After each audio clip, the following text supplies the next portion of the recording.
about ER verbs. So in Spanish, we have three types of verbs. AR verbs like hablar, ER verbs like comer, and IR verbs like vivir. They are pretty similar in terms of conjugating. So let's focus on the regular verbs ends in ER. Conjugating ER verbs in Spanish. Here is an ER verb in Spanish.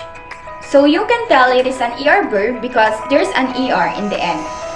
So those verbs are called infinitive when they end in ER, AR, and AR. So for example is comer.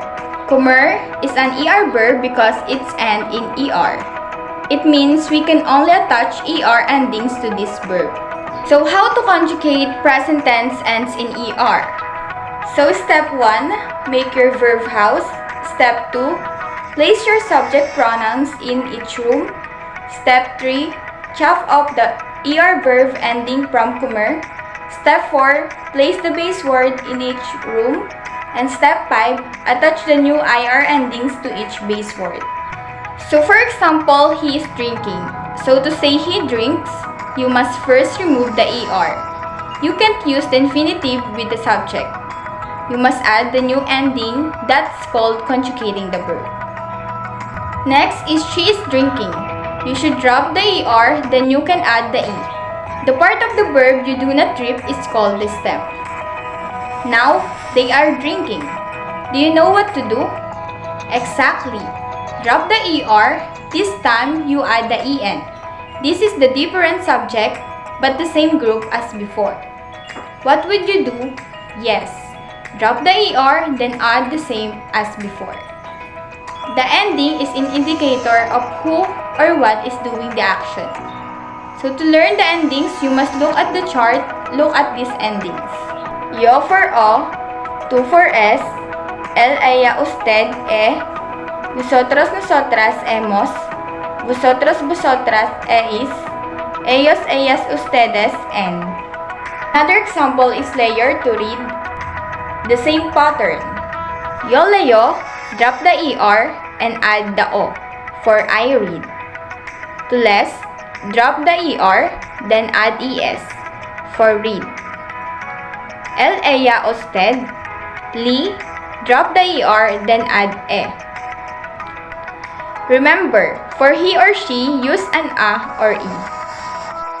This gives us he, she, its, or you, follow it. Nosotros, lemos, drop the ER, then add imos. Vosotros, drop the ER, then add ES. Last one, ellos, ellas, ustedes, lin, drop the ER, then add EN. For they or you, read. Te, tukati. It's your turn. Remember to pause the video, give yourself time to think. So let's start with the verb layer. Let's see if you conjugate the verb correctly. Leer. Yo leo muchos libros. Nosotros leemos a la biblioteca. Ellos no leen en la cama. Tú lees libros de horror.